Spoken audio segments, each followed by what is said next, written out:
সম্মানিত সুপ্রিয় দর্শক শ্রোতা, দেশ এবং দেশের বাইরে থেকে আপনারা যারা সংযুক্ত আছেন, আমাদের ভিডিও দেখছেন এবং শুনছেন, সবাইকে আন্তরিক প্রীতি ও শুভেচ্ছা জানিয়ে শুরু করছে আজকের প্রতিবেদনে আসা এই সুন্দর আপুটির জীবনের গল্প কথাগুলো আজকে তুলে ধরবো আপনাদের মাঝে। কেন এসেছে প্রতিবেদনে বিস্তারিত আলোচনা থাকছে। আপুটি দেখতে খুবই চমৎকার, ওনার গায়ের রং ফর্সা, উচ্চতা 5 ফুট 2 ইঞ্চি লম্বা, স্বাস্থ্য ভালো, পড়াশোনা আপনার নবম শ্রেণী পাস।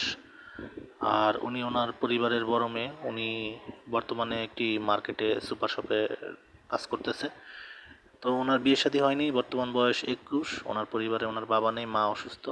ওনার আরেকটা ছোট বোন আছে, বোনটি পড়াশোনা করছে। পরিবারের হাল ধরতে গিয়ে আসলে বিয়ে শাদী বসা হয়নি। আর দু একটা পাত্র যাই পায়, যৌতুকের দাবি দাবার যায় ঝামেলার কারণে বিয়ে বসতে পারছে না। এক প্রকার হতাশাগ্রস্ত অবস্থায় আমাদের চ্যানেলের সাথে যোগাযোগ করে ওনার প্রতিবেদন নিয়ে এসেছে।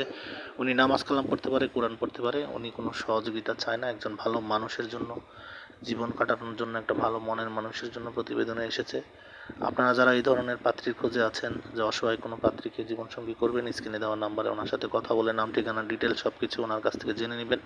আর আমাদের চ্যানেলের ভিডিও ভালো লাগলে না টেনে পুরো ভিডিও দেখবেন এবং একটি করে লাইক, কমেন্ট, শেয়ার করবেন। চ্যানেলটিকে সাবস্ক্রাইব করে রাখবেন, পাশে থাকবেন। আপনাদের ভালোবাসা নিয়ে যেন সামনের দিনগুলোতে আমরা আরও লক্ষ্যমাত্রায় পৌঁছাতে পারি, সেই প্রত্যাশা আজকের মতো এখানে বিদায় নিচ্ছি। ভালো থাকুন, সুস্থ থাকুন, স্বপ্নভূমি চ্যানেলের সাথে থাকুন। আসসালামু আলাইকুম।